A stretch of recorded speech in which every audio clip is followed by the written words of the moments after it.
What does it take to lead innovation that could change how millions of people see the world? Literally. From the battlefield to the boardroom, today's guest has made a career out of turning vision into reality, both in business and in life. Welcome to Industry Ignited, the show that explores how bold leaders are transforming industries through vision, grit, and innovation. I'm your host, Dr. Leeanne Aguilar, and today I'm honored to be joined by David Esposito, President and CEO of ONL Therapeutics. David is a decorated combat veteran turned healthcare leader who has built and scaled multiple life science companies. Now at ONL Therapeutics, he's leading breakthrough work in retinal protection, developing the first therapy designed to prevent the death of critical retinal cells, a root cause of vision loss and blindness. David, welcome to the show. Leanne, thanks for having me. Excited to be on your program. Thanks, David. Now, you started your career as a combat leader in the U.S. Army before moving into healthcare. What lessons from your military experience shaped how you lead today?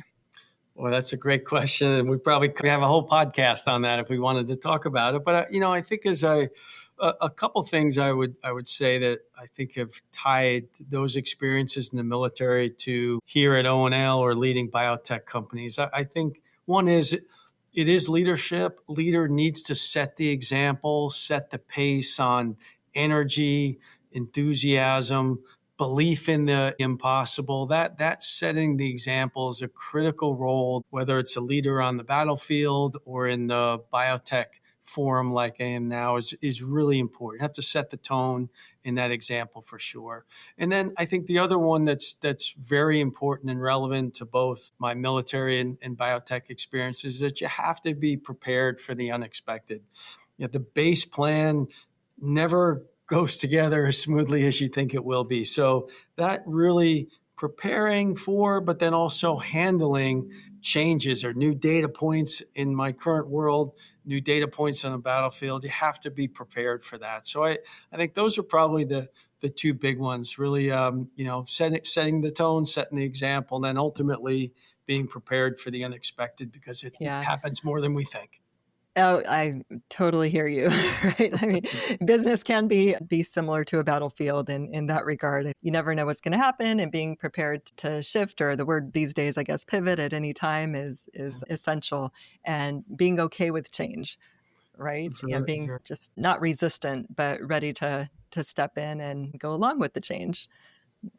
So after years of success in big pharma, you made the leap into entrepreneurship. What drove that decision, and what did you learn about yourself in the process? Sure. No, that was a big decision. I wrote a short book on that one called Looking Back. No, I think it was a really big decision. I think when I boil it down to the real specifics, Leanne, it was about my desire to learn and grow.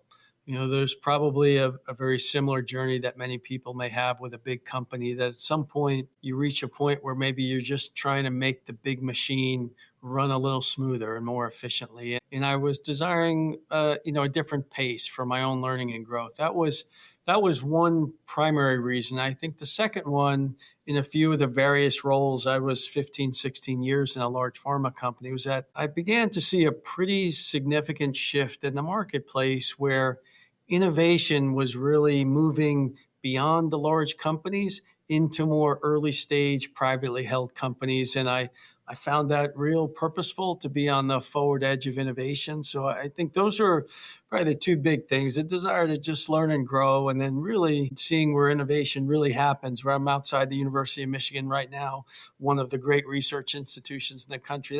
That's where a lot of these innovations are taking place. And I think that those are probably the two drivers of my choice that way. And maybe to your other question on kind of what I've learned through, well, a few of it is one of the practical ones. It's a lot harder than it looks. A lot of times we only see in the success magazines or online the great outcomes.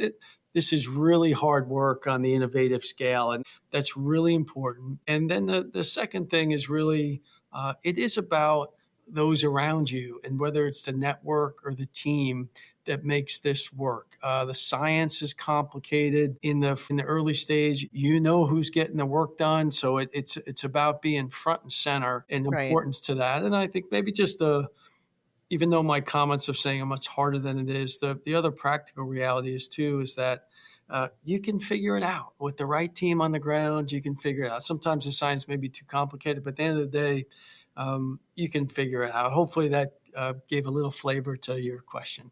Right. Does make sense. So there's a little bit more freedom and flexibility, can move at a quicker pace, is what I'm hearing, and am able to get in and solve the problems that leading edge that maybe the bigger companies weren't tackling is what I'm hearing. Yeah, I think there's a big shift in healthcare, certainly. And you see it in other industries too, even whether it's technology or defense. You see a lot of the small, early stage startups taking things to a certain time period, and then the big folks take it from there, usually acquire it to move it forward. Right. Yeah. So, David, you've led both large organizations and early stage startups. What are the biggest leadership differences between those environments? Sure. I think maybe a few thoughts on that. I think, in essence, there are some critical principles of building a team and leading, whether it's large or small, that are really important on consistent. But I would say the one big difference is the pace and clarity of decision making. Many times in a big company, whereas with, a lot of times you got a matrixed organization, and all right, who's really owning the decision? And oh, by the way, we could probably just wait until the next quarterly operating plan to make that decision, because there's a lot of risk in big companies making big sweeping changes. You have a big base business, all of that. And I think the change or difference to that in the early stages, you can make quick decisions real quick, and you have to be very clear to implement those decisions. So I think that pace and clarity of decisions is a big fundamental difference. And then the other one touches maybe a little bit on this whole idea of matrix organization. Not, in a small company, Leeanne, there's just no place to hide. You Yeah. know where the work is getting done. You don't have a big team. It's not like, hey, well, this sub team over here is working on this and they didn't deliver it. Like, you have 4 or 5 folks sitting around the table. You kind of, there's no place to shift blame or to hide. And I think those are two important things. One, from a leadership standpoint that you asked about. I mean, I think one is a leader, clarity of decisions, timely decisions. The team needs that. You have to make those. But then the other Mhm. part is when no place to hide on an early stage is you need to be a supportive leader, knowing that, what does the team need? What does an individual need to be able to support them? Because at the end of the day, the accountability is pretty clear. Yeah. And as a leader, you want to drive that accountability, but you also want to be supportive with it. Right. So basically, in a bigger organization, there's more levels of the hierarchy. There are more not only for getting things pushed through and approvals and that kind of thing, but also for placing blame. If something gets held up, you can always point the finger. But if there aren't all of those layers, then and it's just you, then it keeps you accountable moving forward because it's on you. And I think that's a shift too, where what people desire in their own journey. Sometimes a bigger team, matrixed accountability is where people may feel they thrive better than somewhat being in the chair, having to get the work done. Right. Now, looking back, how did your personal sense of mission evolve from military service to healthcare innovation? That's a good one. I think, part of it all stems a bit from, I'd say, a purposeful calling to serve something larger than yourself. That military calling around, certainly in the U.S., to defend freedom and be a part of that is certainly a very purposeful calling I felt early on. In somewhat of a very similar way, I see in this journey now of being on the forward edge of innovation and in leading biotechs. It's very purposeful work to try to propel innovation to alleviate pain and suffering. ONL Therapeutics, we're in the focus on eye disease. Many of these patients are on a slow path to blindness, and that's a huge fear for patients to be healthy but losing their eyesight. And so in a very similar journey, I think for myself, I kind of get energized and rallied towards that calling, something bigger than myself. I saw that in my time in the military, and I feel like that's been a very similar transition to innovative biotech work. Yeah. So it's just that it's rewarding to help others outside of yourself is what I'm hearing, is to serve and protect in the military. And then with ONL Therapeutics, it's tackling one of the most complex challenges in medicine, like you mentioned, which is protecting the retinal cells from degeneration.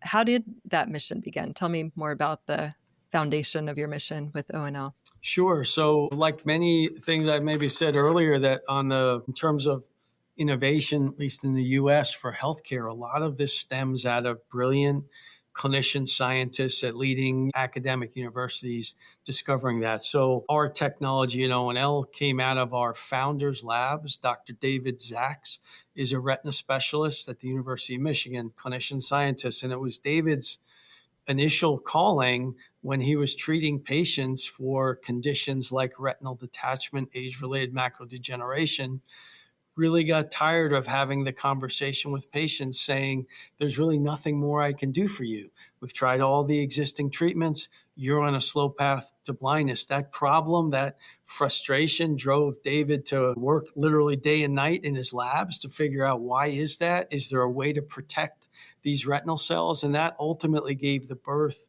to David's discovery of this receptor on retinal cells, and then ultimately the building of the company. Certainly talk more about the technology, but it's that clinician-patient interaction of not having another tool in the toolbox to prevent disease or slow the progression of disease is what really motivated the birth of ONL Therapeutics, like many other companies in the healthcare space. Yeah. So I know the technology, the science behind your technology is groundbreaking. Can you explain how this discovery changes the approach to treating vision loss? Sure. So we are at ONL Therapeutics, will be described, we're back of the eye focused. So the retina is in the back of the eye. Some people think with eye disease, it's all about glasses in front of the eye. There's two sides to it. We're in the back. And retinal cells in the eye, unlike skin cells, you kind of scratch a few away, you regenerate those. In retinal cells, you have a limited amount. You don't create new ones. So when they die, you just begin to get really literally black patches in your vision until you have total darkness. And Oh, wow.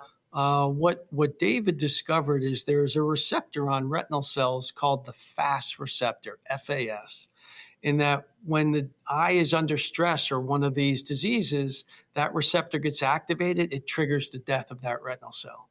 So in David's discovery and then subsequently the birth of ONL Therapeutics, we developed a drug. Basically, scientifically, it's a small peptide that's delivered via injection into the eye, and it blocks that receptor from getting activated. So the retinal cell doesn't realize it's under stress or disease because the drug is blocking that activation. And so in a very simplistic way, Leeanne, our drug blocks the activation of that death pathway, which protects that cell, keeps it alive. And then we typically also, in the process of doing that, quiet any inflammatory response. And so by virtue of that, it protects those cells. And quite simply, the more retinal cells you have, the better you're going to see. And we hope we can protect patients that way. Oh, wow. And so it's an injection into the eye. And how long does the injection last? No, great point. So many of your audience that may not be familiar with some of these conditions, nobody likes to think about a needle in the eye. But Yeah. the reality is, for conditions like wet age-related macular degeneration, it's been a quite common procedure for people to administer a drug directly to where the target tissue is, in our case, the retina, with an injection in the eye. So with ONL's lead compound, we're injected every 3 months or every 6 months. So we've got some spacing between those injections. There are other products on the market that are injected every month. And so we think there's not only a differentiation, but also a patient benefit to perhaps not have to go into that procedure as many times over the course of a year. Yeah. But I understand. I mean, injecting into the eye isn't painful, is it? Well, I personally have had one. However, the doctors, you do numb the eye up a bit, but there's Okay. certainly a degree of pressure that patients feel. There's some pressure. And Okay. I think they try to do a good job of numbing it up. There's millions of injections done over the last 20 years in conditions called wet AMD. So there are Uh-huh. risks associated with it, but I think the medical community has done a really good job of protecting patients from many of those risks. So, Right. but nobody I think signs up for it voluntarily. No, no. But I know even like with LASIK treatment, I mean, it's not really a painful procedure. I mean, it's uncomfortable to keep the eye open, Right. but from what I understand, I mean, they're actually like making incisions and cutting into the eye, Correct. and it's not painful, but it We're not comfortable necessarily, but it's not. interesting anyways. I didn't know how similar that It is would a be. bit similar. I think that, the opening up the eye and maintaining that is probably the most uncomfortable kind of Right. weird feeling, so to speak. But at the end of the day, I think what I've learned in this journey is that if patients can forestall the loss of vision, they'll do just about anything they can. And that's where we feel like Oh, it gets it yeah, right to the definitely. right tissue. Yeah. Yeah, yeah, and a small procedure like that every 3 to 6 months. I mean, I think that is worth it if you can maintain your eyesight. So I understand you're now in phase 2 clinical trials. What's been the most exciting or challenging moment of that journey so far? Sure. So, we've run, this is our fifth clinical trial, so our fifth human trial. And I think the normal progression for folks to understand is phase 1 trials are safety. Phase 2 is really trying to prove safety and efficacy. So I think with this current trial, we just announced first patient dosing. So I think the challenges on the trial are, this is a large global trial, 325 or so patients, US, Europe, multiple countries, just the complexity of aligning study protocols with all the regulatory parameters that are sometimes slightly different across countries around the world. It is operationally a very complicated study to implement by virtue of size and scale. So I think those are the complicated items. The real kind of inspiring part is just what I shared earlier. We dosed patient number 1 just a day or so ago. Just knowing that we're making progress in the trial to do that is just incredibly exciting. We think we obviously need patients to move the program forward. And I've come to really appreciate, Leeanne, that patient number 1 in each one of our trials is a special individual, Yeah. because the Yeah. conversation is like, hey, you'll be the first one in this trial. How's that feel? And some courageous patient signs up for it, which we're very grateful for. Right. So out of curiosity, how many patients are involved in each trial? It varies by indication. So in our phase 1 studies, anywhere between 25 to 30 patients in each one of those. We ran 3 different indications for phase 1. Phase 2 is typically when you need statistical power to show safety and efficacy. So that's where we get big numbers. Our first phase 2 study was about 160 patients.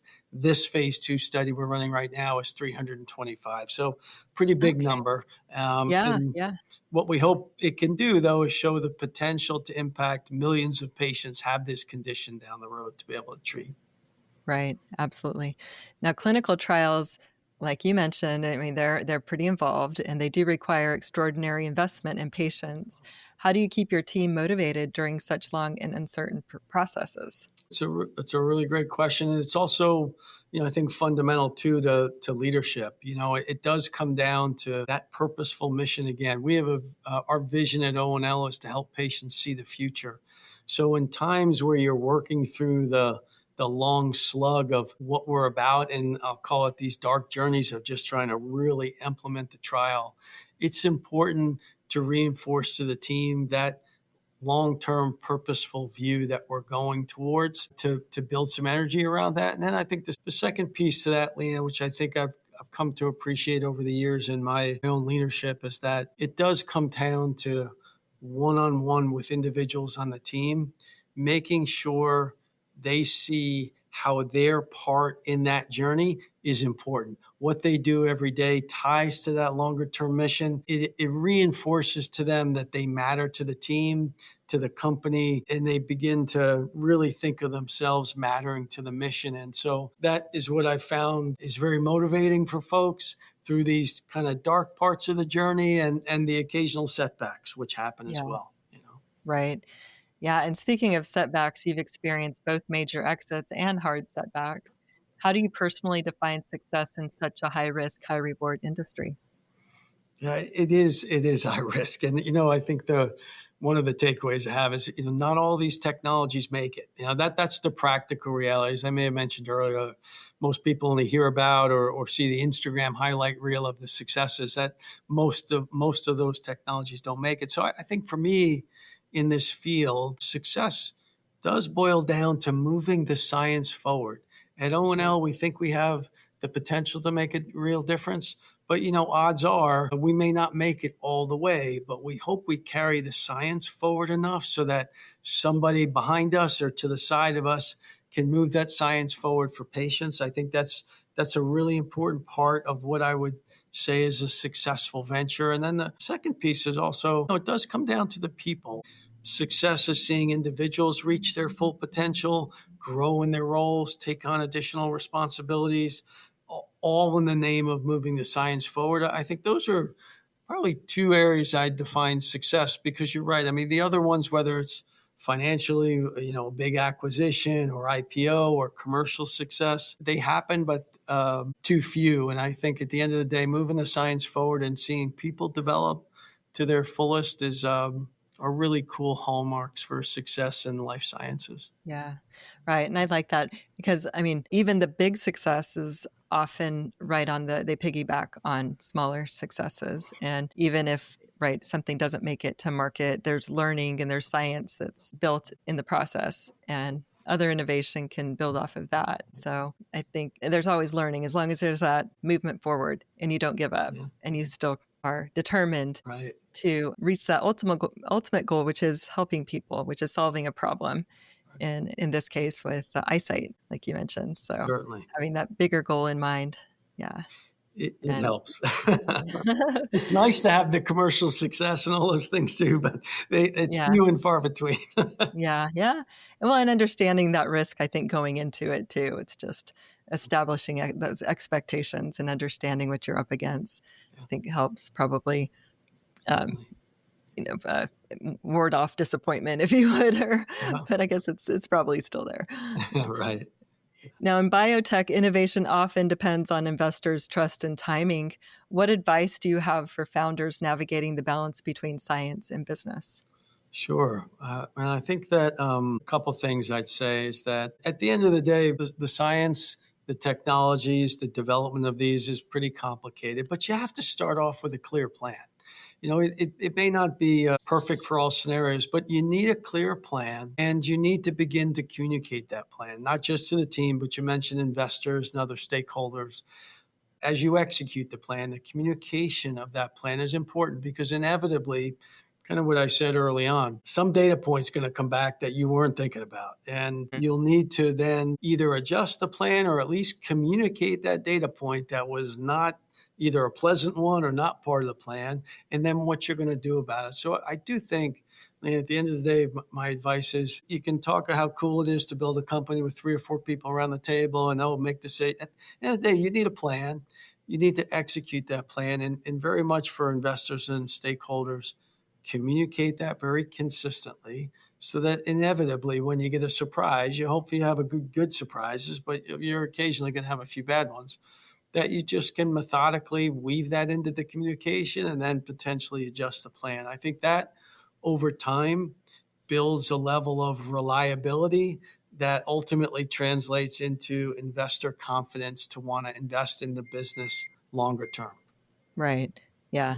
So I'm hearing just like really good communication, consistent and communication transparency between all stakeholders involved is the key to moving things forward. Now, back to like talking about those failures. While painful, as we mentioned, it still moves the science forward. How do you maintain perspective and resilience when things don't go as planned? Well, I think part of it by virtue of me being in this game for a while, it's a little bit over 30 years, you do have a realization that it is part of the journey. You just inevitably the science may be at the time too complicated or the commercial execution just doesn't go right. So I think, part of that is just realizing it is part of the journey. Let's face it, nobody signs up this thing to make mistakes and fail, no doubt about it. So you come after it every time with a sense of positivity and belief you can make it happen, but sometimes it just doesn't work out, and that's a reality of it. The other side of it is why, this, especially in the CEO role, but in all I'd say senior levels and leading biotech, it's still a lonely grind. And the importance of having a nice trusted network, a few colleagues who have either been along the journey with you or ones you can lean on, I've found to be very helpful because I do spend a lot of my time speaking about the confidence in our plan, the ability to execute.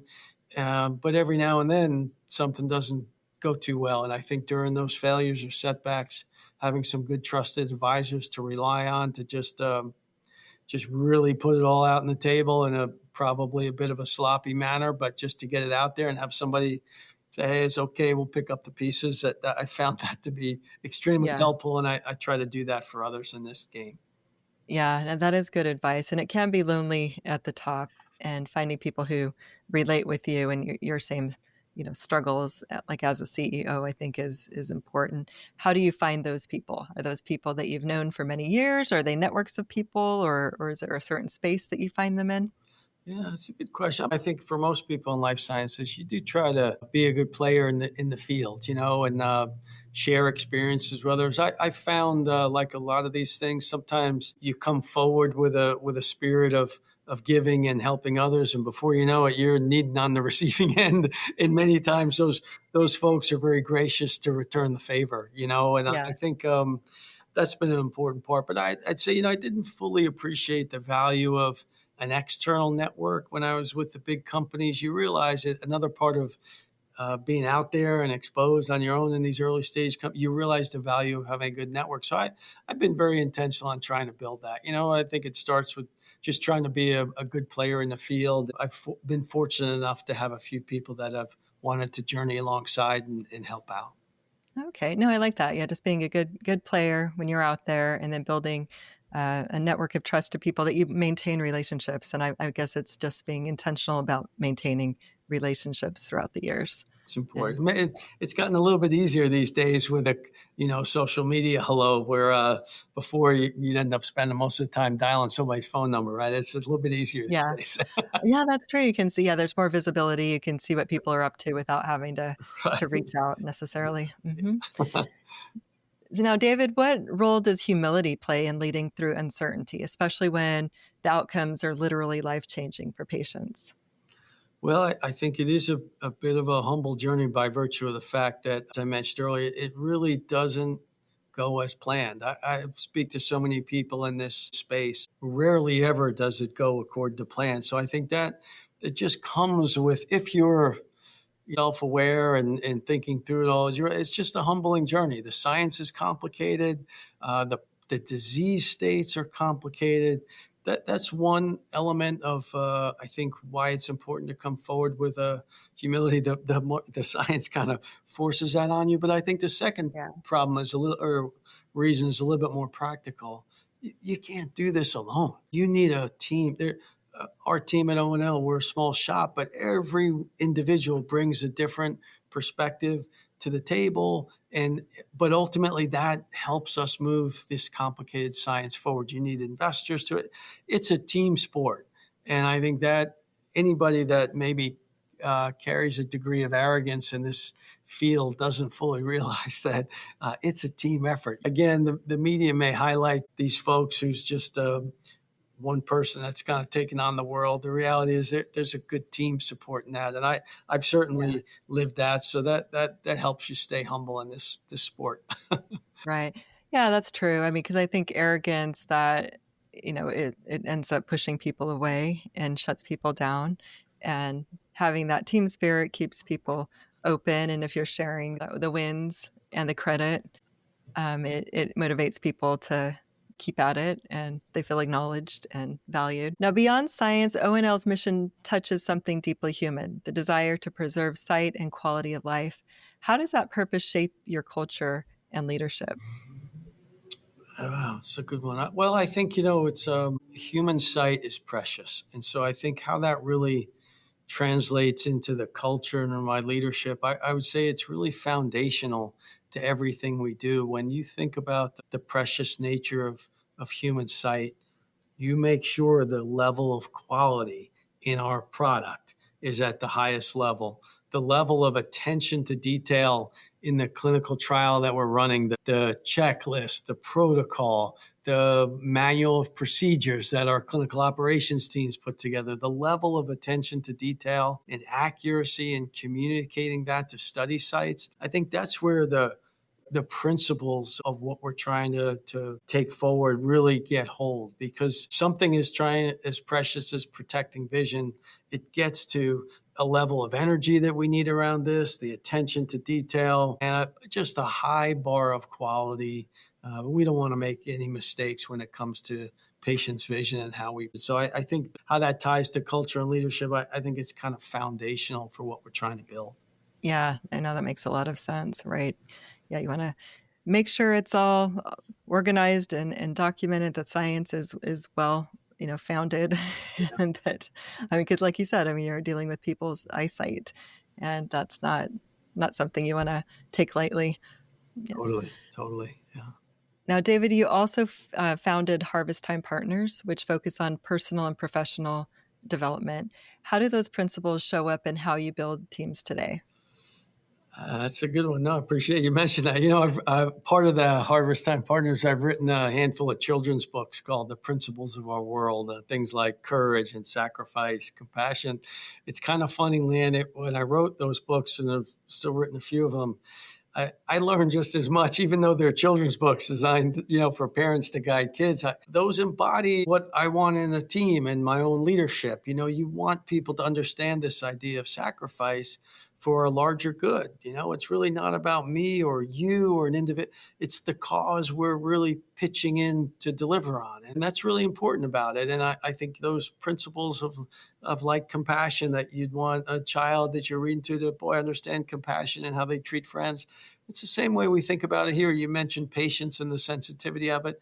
We ought to be compassionate individuals to those patients, but also having led a number of biotech companies, you need some compassion in the workplace. This is high stress stuff. We're all overworked. We're raising capital to move the programs forward. We keep our teams lean and small because we're trying to make the cash runway last enough to get the trial going. You need a degree of compassion as a leadership team because people are running really hard. So I think anyway that those children's books and those principles, or a lot of the development things in Harvest Time Partners, it's obviously a part of me, and I think they're relevant to adults just as much. Right. Well, absolutely. And we all learn through stories. Everyone loves a good story, a good movie, a good book, right? It's all about stories, because then we can relate to people or to the characters. And for children to start cultivating those skills at an early age, to, like you said, start developing compassion and empathy and the human connection skills is really important. It's tough today too, with everybody's fighting these phones on and off, and it's a hard one to just either rebuild those skills in adults or build them from the start with kids, because we're all fighting this electronic stuff just the way it is. Right. Well, and that's true. I mean, we often forget, or it's easy to forget, I think, when somebody's on the other end of a screen, Mm-hmm. that it's a person, that Yeah. these are, when you're responding to somebody's comment, that's an actual person that you're, responding to, and they're going to read it and they're going to feel a certain way about it. There's going to be an impact. So, yeah, it's important reminders, I think. Right. Right. And finally, as someone who has led in combat, in corporations, and in startups, what's your advice for leaders who want to lead with both courage and compassion?